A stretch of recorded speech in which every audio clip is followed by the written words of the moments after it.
Diacetylmorphine, commonly known as heroin, is a powerful semi-synthetic opioid derived from morphine and one of the most widely abused drugs with an estimated 31 million users worldwide. It is renowned among users for its potent euphoric, analgesic and sedative effects, providing profound relief from both physical and psychological pain alike. Beyond recreational use, heroin is also utilized in medical settings to manage severe pain, though only under strict professional supervision and at doses far lower than those typically used recreationally. Heroin was first synthesized in 1874 by C.R. Alder Wright, an English chemist at St. Mary Hospital Medical School in London. Wright discovered heroin by boiling anhydrous morphine alkaloid with acetic anhydrate, creating a more potent acetylated form of morphine, now called diacetylmorphine. Despite this breakthrough, Wright's work did not immediately gain traction. It wasn't until 23 years later, in 1897, that heroin gained prominence, when chemist Felix Hoffmann and biopharmaceutical company resynthesized the compound. Hoffmann developed heroin on August 21, 1897.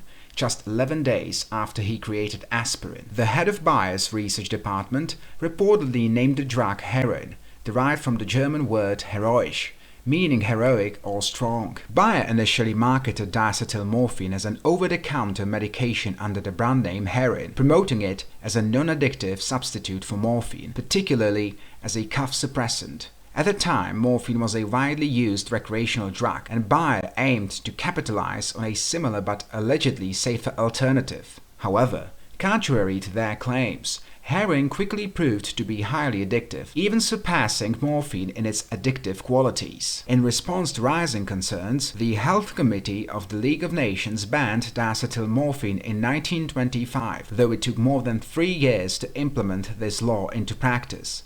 In spite of this, heroin use continued to grow, becoming the drug of choice for various prominent figures in music, particularly in genres such as jazz, rock, grunge, and metal. This rise in popularity mirrored the increasing usage trends observed among the general public throughout the 20th century. In the last 2 decades, heroin, along with other opioids like oxycodone and fentanyl, has seen a dramatic surge in use, particularly in the United States and Canada, where it has fueled a public health crisis. Nevertheless, even within Europe, opiate abuse remains a significant concern. For instance, a 2023 report from the European Union's Drug Agency estimated that around 1 million adults in the European Union can be classified as high-risk opioid users, with heroin remaining a primary driver of the problem. In this video, we will delve into the many facets of heroin to explore why it remains a popular choice among recreational drug users and why it is considered one of the most dangerous substances out there. Altogether, we will examine its chemistry, pharmacokinetics, pharmacology, metabolism, routes of administration, dosing, duration of action, as well as its psychological, physiological, and visual effects. Additionally, we will also cover its withdrawal syndrome, potential interactions with other substances, and the signs of overdose. So, as they say, buckle up and snort the line up. Heroin, formerly known as diacetylmorphine, is classified as a central nervous system depressant, and more specifically as a semi-synthetic opioid. Belonging to the morphine chemical class, its molecular formula is C21, H23, and O5. Indicating the presence of 21 carbon atoms, 23 hydrogen atoms, and 5 nitrogen and oxygen atoms. The molar mass of heroin is 369.4 grams per mole, and it possesses 1 optical enantiomer, though an additional 4 enantiomers can theoretically be synthesized. Moreover, heroin's boiling point ranges from 272 to 274 degrees Celsius at 12 mm Hg. In its free-base form, heroin appears as a brown odorless powder, insoluble in water but soluble in organic solvents. This freebase form is the most prevalent on the black market, and upon prolonged exposure to air, it emits an acetic odor. Besides the freebase, heroin is also available in white powdered hydrochloride sulfate form, commonly known as China white in illicit markets. In any case, The presence of such a form of heroin is relatively rare on the black market. Nevertheless, it typically possesses a higher purity than the standard freebase form, and in addition to that,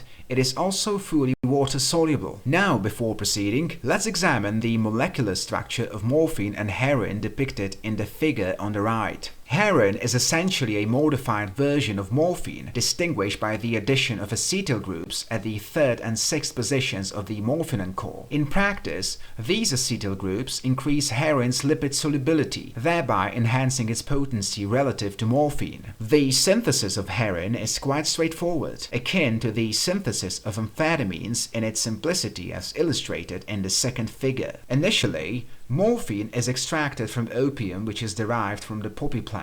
The raw opium is then dissolved in hot water treated with calcium carbonate or calcium hydroxide, and the mixture is filtered to separate the morphine-rich solution from plant residues and impurities. The filtrate is then cooled and treated with ammonium chloride, converting morphine calcium salt into an insoluble morphine base, which precipitates out of the solution. This morphine base is then dissolved in hydrochloric acid, forming water-soluble morphine hydrochloride. In order to synthesize heroin, purified morphine hydrochloride is heated in a solution of hot water and acetic acid for several hours, acetylating the morphine side groups to form heroin. Sodium carbonate is then added to precipitate the heroin out of the solution, yielding brown freebase heroin. With further chemical processing involving hydrochloric acid, activated carbon and ammonia solution, this freebase can be purified into white freebase. The final step involves dissolving the white heroin base in acetone and converting it into water-soluble heroin hydrochloride by adding hydrochloric acid.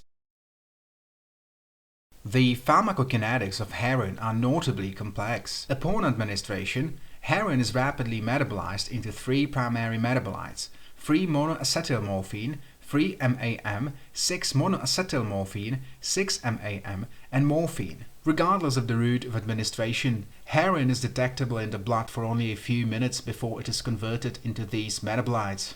Interestingly, heroin itself is not pharmacologically active. It requires metabolism to its active forms to elicit a psychophysiological response. Anyway, this time I will provide a commentary for this chapter, given the complexity of heroin's pharmacokinetics. Nevertheless, due to time constraints, I will only comment on the oral route of administration. Hence, feel free to pause the video and go through the pharmacokinetics of additional routes of administration. Anyway, now let's delve into the pharmacokinetics of oral administration. When heroin is taken orally, it undergoes rapid and extensive first-pass metabolism by hepatic and plasma esterases, converting it to morphine before entering the systemic circulation. Therefore, orally administered heroin functions more as a prodrug, delivering morphine after extensive first-pass metabolism. Oral bioavailability of heroin ranges from 16.4 to 35%, indicating that only a fraction of the dose reaches its target, the brain. However, once metabolized, morphine itself has an oral bioavailability of 67%, meaning that a significant portion of the morphine produced from heroin metabolism reaches the brain. Moreover, some sources suggest that in non-tolerant users, heroin's oral bioavailability is between 16.4 and 29.4%, averaging at 22.9%. The Tmax, or the time to reach maximum concentration in the bloodstream, is approximately 5 minutes for heroin, after which it rapidly metabolizes to morphine. Morphine's Tmax varies between 15 to 180 minutes. However, some clinical studies suggest that its Tmax is generally around 76 minutes, with a standard deviation of 52 minutes, indicating variability among individuals. The onset of peak effects for orally administered heroin is between 90 to 120 minutes, and its overall duration of action spans 4 to 8 hours. The present psychophysiological effects are primarily attributed to morphine, which also has pharmacologically active metabolites. However, we will touch on this in a more detail in further chapters of this video. Interestingly, heroin does not bind to blood plasma proteins, whereas morphine does. Morphine's binding profile stands between 20 to 35%, and it mainly binds to a blood protein called albumin. The fraction of morphine that binds to this plasma protein is practically biologically inactive, as it cannot cross the blood-brain barrier to produce effects. The biological half-life of orally administered heroin is 5 to 7 minutes, whereas morphine's half-life is 3 to 4 hours. Heroin and its metabolites, including morphine, are metabolized in the liver, but also in other tissues, including the brain. Excretion is predominantly renal, with the remainder excreted via bile. Regarding other administration routes, feel free to explore their pharmacokinetics independently. For now, let's highlight some intriguing aspects of heroin's pharmacokinetics. Notably, morphine enters systemic circulation more rapidly after oral heroin administration compared to oral morphine, resulting in earlier and more pronounced peak concentrations. Additionally, in opioid-dependent individuals, the bioavailability of morphine from oral heroin is 37% higher than that from oral morphine. Also, chronic opioid users exhibit 1.5 to 2 times higher bioavailability of morphine compared to opioid-naive individuals following low oral doses of heroin or morphine, respectively. Furthermore,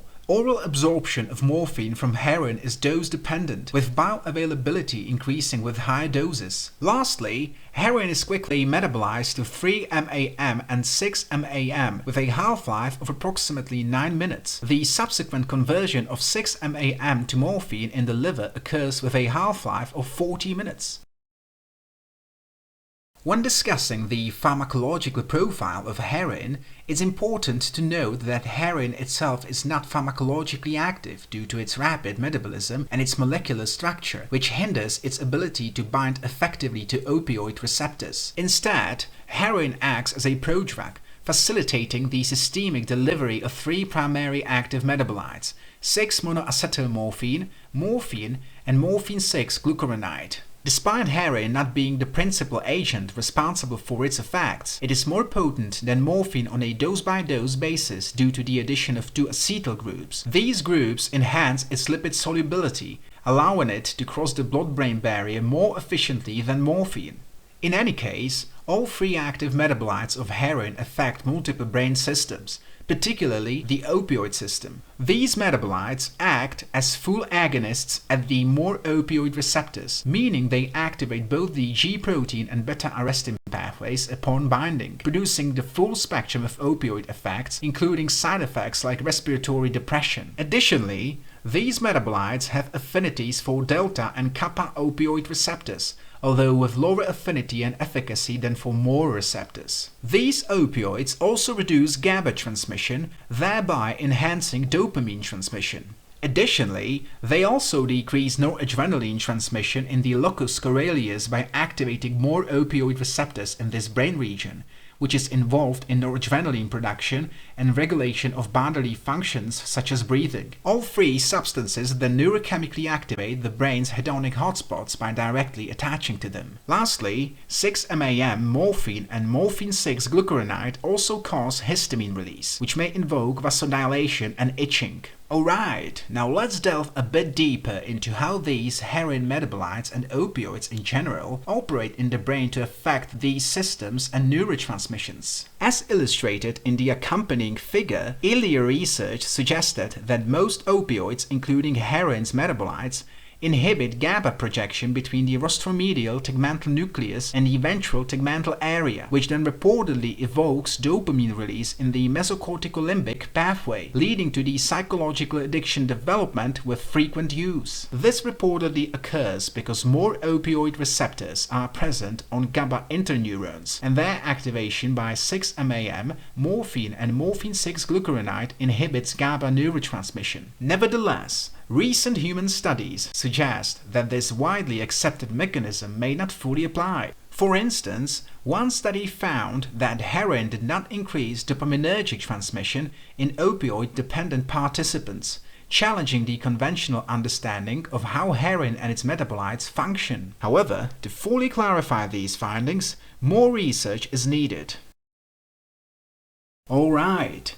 Now let's discuss the pharmacological profile of heroin and its metabolites, focusing on their interaction with the opioid system receptors. However, before we do so, examine the figure on the right, illustrating the distribution of the three primary opioid receptors, MOR, DOR, and COR, throughout the human body. These receptors are not only prevalent in the brain, but also in the pancreas, digestive system, lungs, kidneys, and liver, among other regions. Due to this extensive distribution, opioids like heroin can influence peripheral regions of the opioid system, including the digestive tract. Within the brain, MOR receptors predominantly inhabit the prefrontal cortex, caudate nucleus, nucleus accumbens, and cerebellum. In contrast, DOR receptors are widespread across most brain areas, excluding the cerebellum, while COR receptors are located in the frontal cortex and regions surrounding the dorsal striatum and amygdala.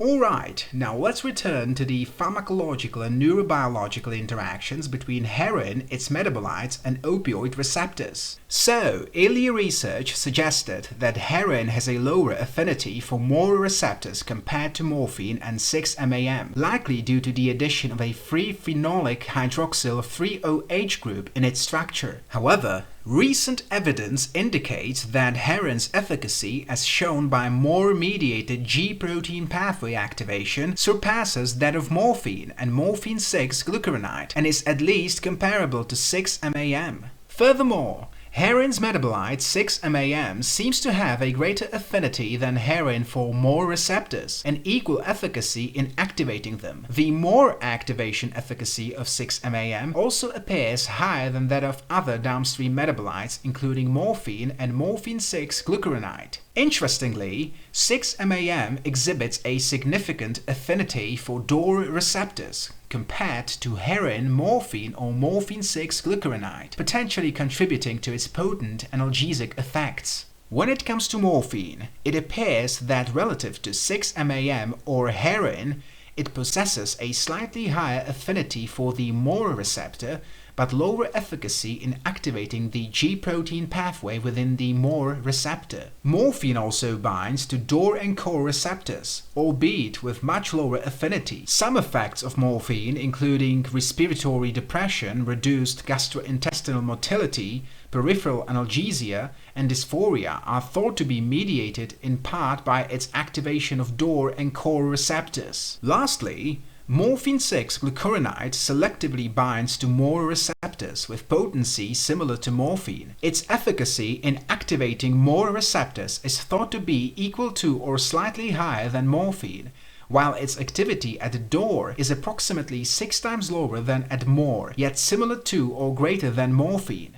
On the other hand, M6G activity at COR receptors is negligible. Interestingly, morphine 6-glucuronide exhibits a greater bias for beta-arrestin over the G-protein pathway, suggesting it may act as a biased MOR agonist, similar to mitragynine found in the kratom plant. Altogether, this detailed examination underscores the complex pharmacological and neurobiological interactions of heroin and its metabolites with the opioid system, highlighting the nuanced mechanisms underlying their effects. Heroin undergoes primary metabolism in the liver and blood plasma, though it is also metabolized in other bodily regions including the brain, kidneys, pancreas, and gastrointestinal tract, as illustrated in the figure on the right. The primary site of metabolism can vary depending on the route of administration. For instance, oral ingestion predominantly results in hepatic metabolism, whereas intravenous use or inhalation leads to metabolism primarily in the blood plasma. The enzymatic breakdown of heroin in humans involves several key enzymes: butyrylcholinesterase, carboxylesterase, aphrodisite cholinesterase, UGT2B7, and UGT1A. When it comes to the distribution of these enzymes in the human body, butyrylcholinesterase operates within the blood, while carboxylesterase is active in both the liver and brain. Erythrocyte cholinesterase is then found in the blood and brain, facilitating heroin metabolism in these areas, while UGT2B7 enzymes are distributed across the liver, kidneys, pancreas, and brain. On the other hand, UGT1A enzymes are located in the gastrointestinal tract and liver. An important consideration in heroin metabolism is the potential influence of inter-individual enzymatic polymorphism. This genetic variation can lead to differences in the number and activity of enzymes involved in heroin's metabolism. Among the enzymes mentioned, UGT2B7 is particularly notable for its variability between individuals. In cases where UGT2B7 is absent or deficient, the body may struggle to convert heroin into more water-soluble metabolites, potentially impacting the drug's pharmacokinetics and effects. The metabolic processing of heroin consists of a two-phase sequence, beginning with the modification phase, encompassing hydrolytic and oxidative reactions. This phase occurs across various regions, including the blood, liver, intestine, and brain. As illustrated in the figure on the right, the initial phase results in the formation of 6-monoacetylmorphine, 6-MAM, which is subsequently converted into morphine through another hydrolytic reaction. It is worth noting that during the initial hydrolysis, a secondary metabolite, 3-monoacetylmorphine, 3-MAM, is also produced. However, unlike 6-MAM, 3-MAM does not exhibit pharmacological activity. The second phase of heroin metabolism, known as the conjugation phase, takes place in the liver, kidneys, pancreas, and brain, and involves glucuronidation, sulfonation, and minor endemethylation of morphine. As a side note, when compared to heroin biotransformation, morphine itself undergoes only the conjugation phase, which includes the aforementioned chemical reactions leading to the production of its two primary metabolites, morphine-3-glucuronide and morphine-6-glucuronide, as shown in the figure. This entire metabolic process facilitates the transformation of highly lipophilic heroin into more hydrophilic compounds, specifically morphine-3-glucuronide and morphine-6-glucuronide, which can be efficiently processed by the kidneys and excreted in the urine. Each step in heroin's biotransformation then influences the ability of its metabolites to cross the blood-brain barrier, thereby affecting their potency. In order to gain a deeper understanding of how these changes impact the pharmacodynamics of heroin and its metabolites, we will delve into this in greater detail in the following section. As previously mentioned, heroin undergoes metabolism through various enzymes, resulting in the formation of several active and inactive metabolites, each with differing degrees of lipid solubility, which in turn influence their potency. Highly lipophilic molecules like heroin exhibit high potency because they easily traverse the blood-brain barrier, which is composed of lipids. Conversely, less lipophilic and hydrophilic molecules have reduced potency due to their diminished ability to cross this barrier. With each step in heroin's metabolic pathway, culminating in the conversion to morphine and its metabolites, there is a corresponding decrease in lipophilicity.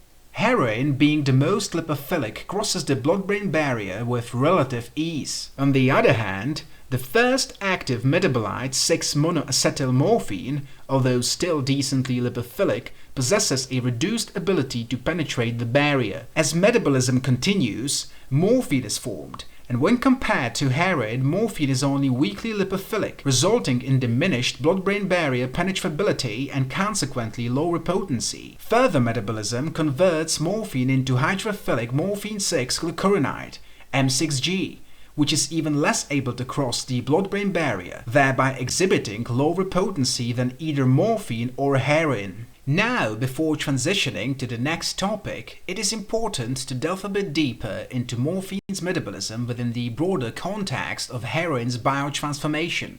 Besides M6G, morphine is also metabolized into several other compounds, most of which possess a pharmacological activity. One such compound is morphine-3-glucuronide, or M3G, which paradoxically acts as a central nervous system stimulant, counteracting morphine's depressant effects. It is worth adding that in high concentrations, particularly if accumulated, M3G can induce seizures. Additionally, as illustrated in the figure depicting the metabolic pathway of codeine, which is converted into morphine and its metabolites, morphine can further metabolize into normorphine, and then also to normorphine 6-glucuronide, morphine 3,6-diglucuronide, morphine ethereal sulfate, and hydromorphone, which is a highly potent opioid. In any case, the extent to which morphine transforms into these metabolites may vary radically between individuals due to differences in enzymatic activity. Contrary to popular belief, heroin can be administered orally, although this method is uncommon among users. Nevertheless, it is considered the safest method of administration. Notably, oral heroin exhibits higher bioavailability than oral morphine, particularly among heroin addicts. Also, one study concluded that the oral absorption of morphine from heroin is dose-dependent, meaning bioavailability increases with the dosage.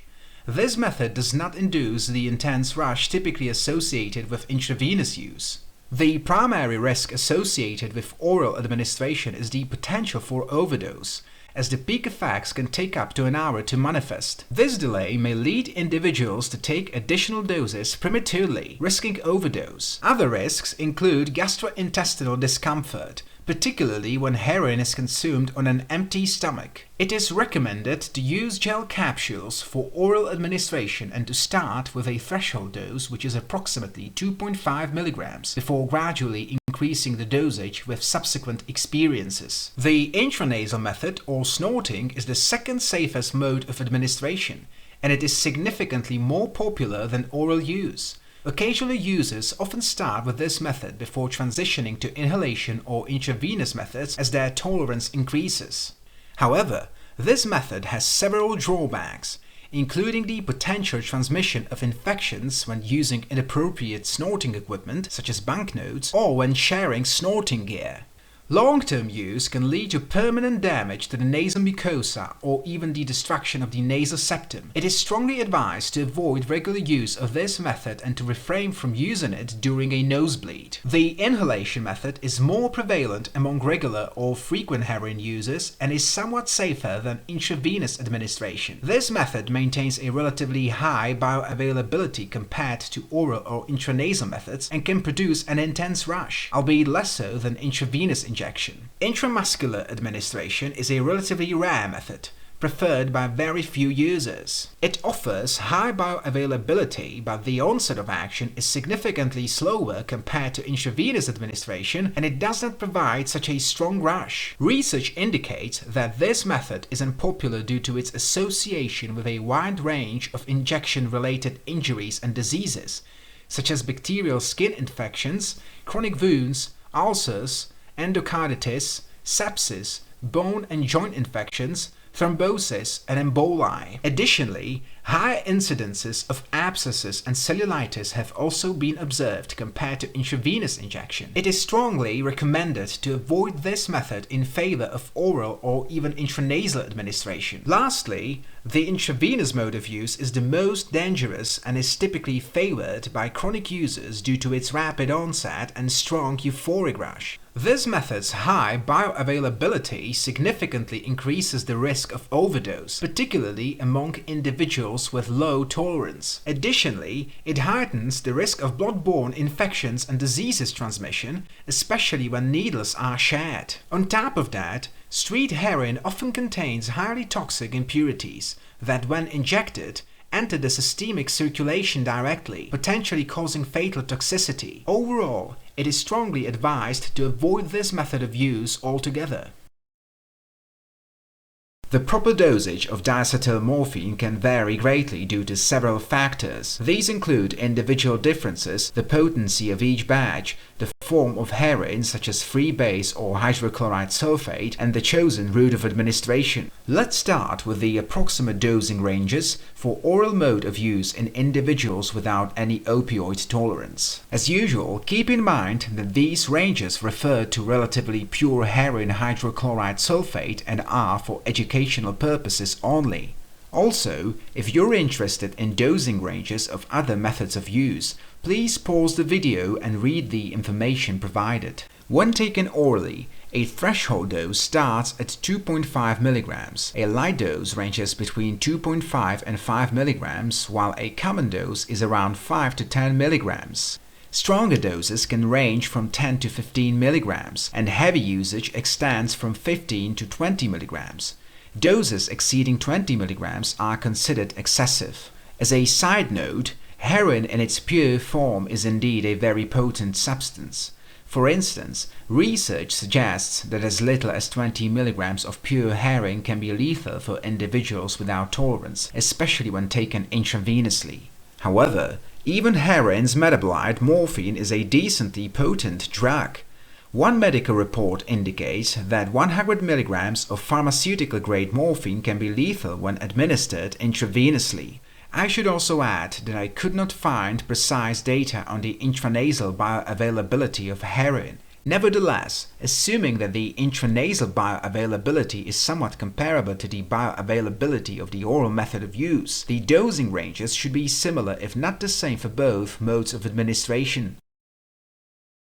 Alright, here we have the approximate dosing ranges for pure diacetylmorphine hydrochloride sulfate in users with some opioid tolerance. In any case, for those with significant opioid tolerance, the dosing might be somewhat higher. However, it's important to remember that dosing is influenced by numerous factors, with tolerance being just one of them. Consequently, the listed doses might be high for some highly tolerant users, while for others it might be insufficient, prompting them to adjust their intake. Anyway, I will again focus on the dosing ranges for oral administration. You can pause the video to review dosing information for other methods at your leisure. So a threshold dose begins with 5 mg. While a light dose corresponds to a range from 5 to 10 mg. A common dose is then anything between 10 to 20 mg, whereas a strong dose ranges from 20 to 30 mg. On the other hand, heavy dose extends from 40 to 50 mg, with an excessive dose starting with 50 mg.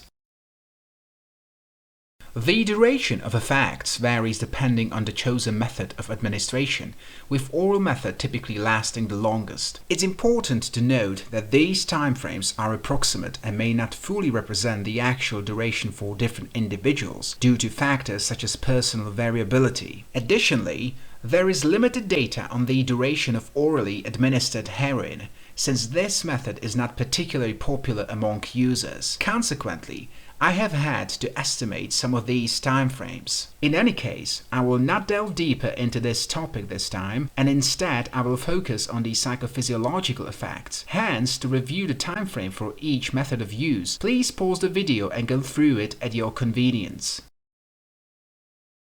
The psychological effects of heroin vary in intensity based on the administration method, dosage, and individual response. While lower oral or intranasal doses may induce a mild mood lift, mental relaxation, and a degree of social disinhibition, the higher intravenous doses, on the other hand, can produce an intense rush of euphoria followed by profound mental sedation. In general, the positive psychological effects associated with heroin use may include mood elevation, euphoria, anxiety suppression, mental relaxation, and social disinhibition. Neutral effects may then encompass drowsiness and enhanced dream vividness.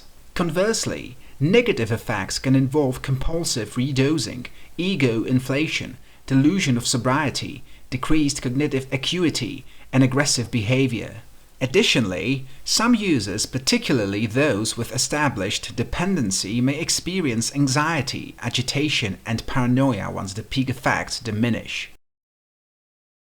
Much like the psychological effects, the physiological effects of heroin vary in intensity based on the method of administration, dosage, and individual response, which may be influenced by the user's tolerance. Lower doses typically induce mild muscle relaxation and moderate analgesia, whereas higher doses often result in pronounced physical euphoria, characterized by an intense tingling sensation, itching, profound muscle relaxation, and a pervasive feeling of warmth encompassing the whole body. In summary then, the positive physiological effects include analgesia, physiological euphoria, cough suppression, and muscle relaxation. Neutral effects may encompass pupil constriction, increased perspiration, appetite suppression, urinary retention, dry mouth, and bradycardia. Moreover, as you may have noticed, itching is also listed as a neutral effect. This histamine release-related phenomenon is perceived positively by some users, while others regard it as an adverse effect. Due to this reason, I decided to classify it as a neutral effect. Lastly, the negative effects may include respiratory depression, constipation, dehydration, hypotension, nausea, vomiting, decreased libido, temporary erectile dysfunction, and orgasm suppression.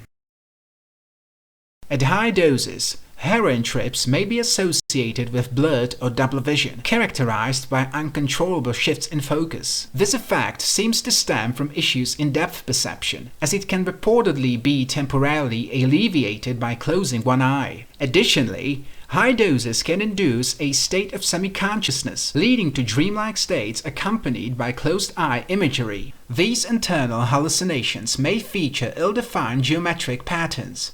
Notably, heavy doses of heroin can produce level 3 closed-eye hallucinations, comparable to the effects of lower doses of LSD in some users. However, heroin-induced hallucinations tend to be less colorful and more hypnagogic than those produced by LSD and other psychedelics. I should also probably add that the intensity of internal hallucinations can be categorized on a scale from level 1 to level 5, where level 1 is the weakest form, consisting of random noise of pointillistic light or dark regions with no apparent shape or order. This level, along with level 2, consisting of simpler geometric shapes, can occur commonly while conscious, even without using psychoactive substances. On the other hand, level 3 is more commonly induced by psychoactive substances or during hypnagogic states when falling asleep, featuring fractal-like patterns. Level 4 and 5 internal hallucinations tend to be quite intense and may manifest as objects or environments. These levels are not common with heroin alone,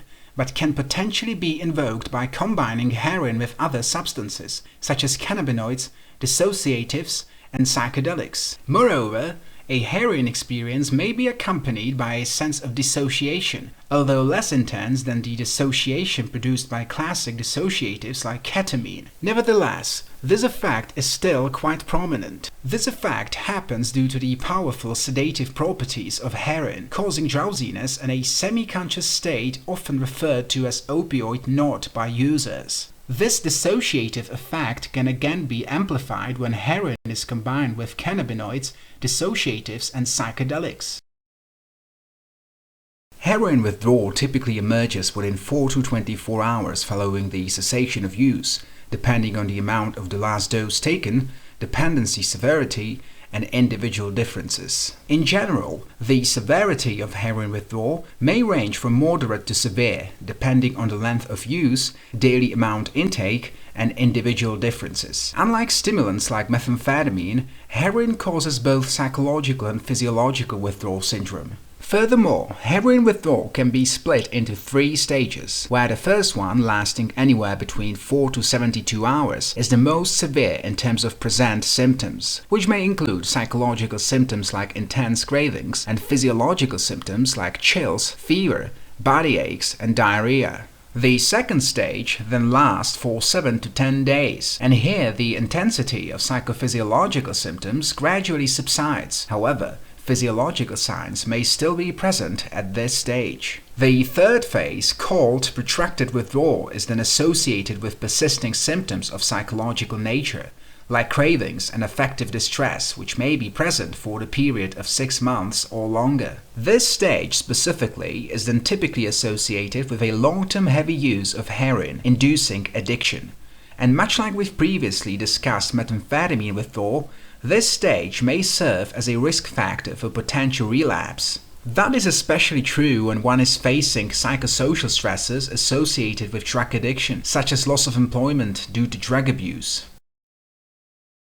As illustrated in the first figure on the right, heroin withdrawal is precipitated by neurotransmitter imbalances caused by prolonged use, disrupting the brain's homeostasis by reducing endogenous opioid levels such as endorphins, while simultaneously increasing dopamine levels. In order to maintain neurochemical equilibrium, continued heroin use becomes necessary to avoid withdrawal symptoms. Upon abrupt or gradual cessation, the brain attempts to restore the disrupted homeostasis sustained by chronic heroin use. This recalibration is essentially the withdrawal process, characterized by dopaminergic dysregulation and diminished dopamine activity within its pathway. This disruption is then also exacerbated by heightened endorphin activity, which further suppresses the activity of endorphins and dopamine. In addition, the cessation of heroin also activates the locus coeruleus, a brain region responsible for noradrenaline production, leading to an overwhelming release of this neurotransmitter, further complicating withdrawal.